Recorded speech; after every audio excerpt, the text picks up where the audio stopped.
જોવા માટે state examination બોર્ડની જે ઓફિશિયલ વેબસાઇટ છે secexam.org આ વેબસાઇટ પર તમારે આવી જવાનું છે. આ વેબસાઇટની લિંક તમને નીચે ડિસ્ક્રિપ્શન બોક્સની અંદર આપવામાં આવેલી છે. સ્ટેટ એક્ઝામિનેશન બોર્ડ ગાંધીનગર આ રીતે લખેલું છે. સૌપ્રથમ તમે વેબસાઇટ પર આવશો, તમે જોઈ શકો છો નોટિસ બોર્ડની અંદર શિક્ષક અભિરુચિ કસોટી ઉચ્ચતર માધ્યમિક 2026 ની પ્રાથમિક કસોટીના પરિણામનું જાહેરનામું અને રિઝલ્ટ માટે તમે અહીંયા ક્લિક કરો. તો આપણે પહેલા જાહેરનામું જોઈ લઈએ. તો આ પ્રમાણે જાહેરનામું ખુલશે. રાજ્ય પરીક્ષા બોર્ડ શિક્ષક અભિરુચિ કસોટી ઉચ્ચતર માધ્યમિક 2026 પ્રાથમિક પરીક્ષાના પરિણામનું જાહેરનામું તારીખ 16/6/2026 ના રોજ જે છે આ જાહેરનામું જાહેર કરવામાં આવ્યું છે અને 12/4/2026 ના રોજ શિક્ષક અભિરુચિ કસોટી ઉચ્ચતર માધ્યમિકનું આયોજન કરવામાં આવેલું હતું. પરીક્ષા પૂર્ણ થઈ હતી. ઉમેદવારની OMR શીટ 15/4/2026 ના રોજ જાહેર કરી દેવામાં આવી હતી. તો સૌપ્રથમ પ્રોવિઝનલ આન્સર કી તારીખ 2/5/2026 ના રોજ જાહેર કરવામાં આવી અને જે પણ વાંધા હતા એ તમામ વાંધાઓ પછી જે ફાઇનલ આન્સર કી છે એ તારીખ 4/6/2026 ના રોજ રાજ્ય પરીક્ષા બોર્ડ દ્વારા જાહેર કરવામાં આવેલી હતી. તો આ ફાઇનલ આન્સર કીના આધારે આ પ્રાથમિક કસોટીનું પરિણામ તારીખ 16/6/2026 ના રોજ નીચે પ્રમાણે જાહેર કરવામાં આવે છે. તો અહીંયા જે ઉમેદવારો પાસ થયા છે એમની જ ઇન્ફોર્મેશન આપેલી છે. ગુજરાતી માધ્યમની અંદર કુલ 1,60,182 ઉમેદવારોએ ફોર્મ ભર્યું હતું. એમાંથી 1,43,734 ઉમેદવારો હાજર રહ્યા હતા અને એની અંદર 70 કે તેથી વધુ ગુણ મેળવનાર ઉમેદવારોની સંખ્યા કેટલી? 50,066. 80 કે તેનાથી વધુ ગુણ મેળવનાર ઉમેદવારોની સંખ્યા 33,330. 90 કે તેથી વધુ ગુણ મેળવનાર ઉમેદવારોની સંખ્યા 20,067. 100 કે તેથી વધુ ગુણ મેળવનાર ઉમેદવારોની સંખ્યા 10,404 અને 120 કે તેથી વધુ ગુણ મેળવનાર ઉમેદવારોની સંખ્યા 1,584. વાત કરીએ આપણે અંગ્રેજી માધ્યમની તો 4150 ઉમેદવારોએ ફોર્મ ભર્યું હતું.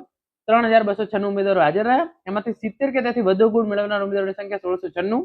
80 કે તેથી વધુ ગુણ મેળવનાર ઉમેદવારોની સંખ્યા 1,170. 90 કે તેથી વધુ ગુણ મેળવનાર ઉમેદવારોની સંખ્યા 744. 100 કે તેથી વધુ ગુણ મેળવનાર ઉમેદવારોની સંખ્યા 424 અને 120 કે તેનાથી વધુ ગુણ મેળવનાર ઉમેદવારોની સંખ્યા 74. પછી આ તમે જોઈ શકો છો હિન્દી માધ્યમની અંદર 692 ઉમેદવારો નોંધાયેલા હતા. 554 ઉમેદવારો હાજર રહ્યા. 209 ઉમેદવારો એવા હતા કે એમને 70 કરતા વધારે માર્ક્સ મેળવ્યા. 144 ઉમેદવારો એવા કે એમને 80 કે 80 કરતા વધારે માર્ક્સ મેળવ્યા. 90 કે તેથી વધુ ગુણ મેળવનાર ઉમેદવારોની સંખ્યા 82. 100 કે તેથી વધુ ગુણ મેળવનાર ઉમેદવારોની સંખ્યા 48 અને 120 કે તેનાથી વધુ ગુણ મેળવનાર ઉમેદવારોની સંખ્યા 8 હતી. તો આમ આપણે ટાટ એચએસ નું ઓવરઓલ જોઈએ તો 1,65,024 ઉમેદવારો નોંધાયેલા હતા. એમાંથી 1,47,584 ઉમેદવારો હાજર રહ્યા. એની અંદર 70 કરતા વધારે ગુણ 51,971 વિદ્યાર્થીઓ મેળવે છે. 80 કે તેનાથી વધારે ગુણ 34,644 વિદ્યાર્થીઓ મેળવે છે. 90 કે તેનાથી વધારે ગુણ 20,893 ઉમેદવારો મેળવે છે. 100 કે તેનાથી વધુ ગુણ 10,876 અને 120 કે તેનાથી વધુ ગુણ મેળવનાર 1,666 ઉમેદવારોનો જે છે એ સમાવેશ થાય છે. આ પ્રમાણે તમે અહીંયા જોઈ શકો છો. આ પ્રમાણેનું પરિણામ છે એ જાહેર કરવામાં આવેલું છે. સદર પરીક્ષાના પરિણામમાં 35% એટલે કે 70 થી વધુ ગુણ લાવનાર ઉમેદવારો મુખ્ય પરીક્ષા માટે ક્વોલિફાય ગણાશે. એટલે કે તમે 35% કરતા વધારે ગુણ એટલે તમે તમારી બોર્ડની વેબસાઇટ પર જઈ તમારો બેઠક નંબર અને જન્મ તારીખ નાખી તમારું રિઝલ્ટ છે એ જોઈ શકો છો. એવું તમને થોડી વારની અંદર બતાવું છું કે રિઝલ્ટ તમે કઈ રીતે ચેક કરી શકો છો. એટલે કે તમારે 35% એટલે કે 70 કરતા વધારે ગુણ આવેલા હશે તો તમે મુખ્ય પરીક્ષા આપવા માટે જે છે એ ક્વોલિફાય ગણાવશો. પછી બોર્ડની વેબસાઇટ પર જઈ તમે બેઠક નંબર અને જન્મ તારીખ નાખી તમારી જે છે એ રિઝલ્ટ જોઈ શકો છો. પરિણામ બાબતે વ્યક્તિગત માહિતી, શૈક્ષણિક લાયકાત તેમજ અન્ય વિગતોની ચકાસણી મુખ્ય પરીક્ષા બાદ ભરતી પસંદગી સમિતિ દ્વારા કરવામાં આવશે અને આ અંગે ભરતી પસંદગી સમિતિનો નિર્ણય આખરી રહેશે.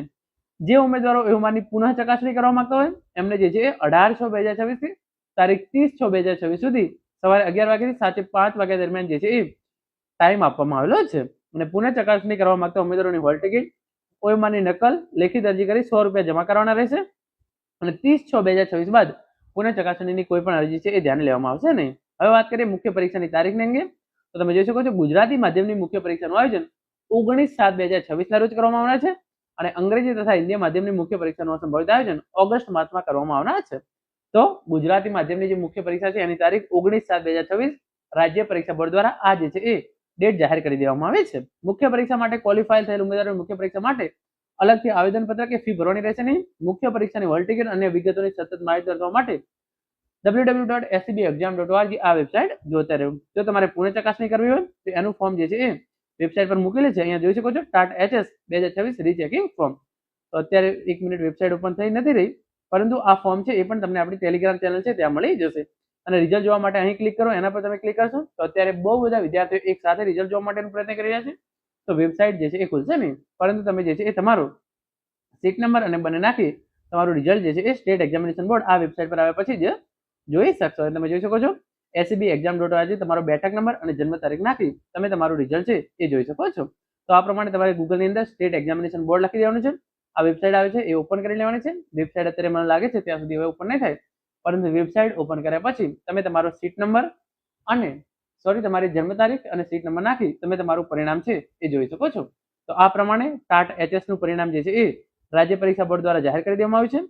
તમારા 35% એટલે કે 70 કરતા વધારે માર્ક્સ આવેલા હોય તો તમે મુખ્ય પરીક્ષા માટે જે છે એ હાજર રહી શકશો. અને ગુજરાતી માધ્યમની પરીક્ષા છે એ 19/7/2026 ના રોજ લેવામાં આવશે અને અંગ્રેજી અને હિન્દી માધ્યમની પરીક્ષા જે છે એ ઓગસ્ટ મહિનાની અંદર લેવામાં આવશે અને એની તારીખો જે છે એ હવે પછીથી જાહેર કરવામાં આવશે. તો મિત્રો આ હતો આજનો video. Thank you so much for watching.